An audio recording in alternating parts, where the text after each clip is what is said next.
থেকে যদি পার করা হয়, এই আমি আন্দোলন প্রত্যাহার করেছি, আপনারা নিজের আন্দোলন চালিয়ে যাবেন। হঠাৎ কেন হাসনাত আবদুল্লাহ ডক্টর ইউনূসের বিরুদ্ধে আন্দোলনে নামলেন?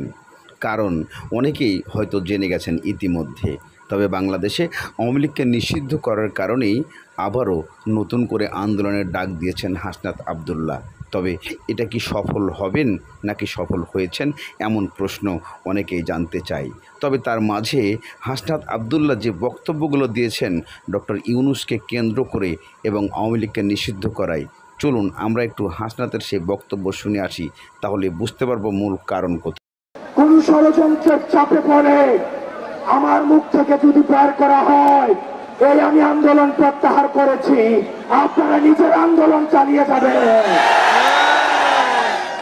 আমি স্পষ্ট করে বলতে চাই, যতই ষড়যন্ত্র আসুক, যতই প্রেসার আসুক, যতই বিভক্তি আসুক, আমাদের এই জুলাইয়ের ঐক্যবদ্ধ শক্তিকে আলাদা করতে পারবে না।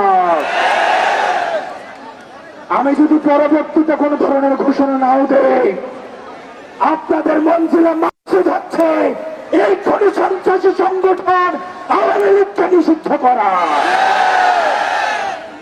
আওয়ামী লীগকে নিষিদ্ধ না করা পর্যন্ত সংগ্রামী ভাইয়েরা, সংগ্রামী বোনেরা, আপনারা এই রাজপথ ছাড়বেন না। 2013 সালে যে শাহবাগ হয়েছে, এই শাহবাগে ফ্যাসিবাদের পদধ্বনি শোনা গিয়েছে। আমরা এই শাহবাগ থেকে ফ্যাসিবাদের পতন ধনের আমরা কঠিনে শেষ পের একটা মারব। আপনাদেরকে বলতে চাই, আপনারা বিচ্ছিন্ন কোন গ্রুপে গ্রুপে আলাদা হয়ে আপনারা আলাদা করে মিছিল করার প্রয়োজন নাই। আমাদের মত, আমাদের পথ আলাদা হতে পারে, কিন্তু আওয়ামী লীগ নিষিদ্ধ করার প্রশ্নে আমরা সবাই ঐক্যবদ্ধ। যে আমাদের বাড়িতে সারজিৎ কয়েকবার গেছে, 2 থেকে 3 বার গেছে, নাহিদ ভাই গেছে একবার। ওরা কিছু তো দেওয়া থাকলো দূরের কথা, ওরা আমরা ফোন দিলে ফোনও রিসিভ করে না, স্পষ্ট কথা।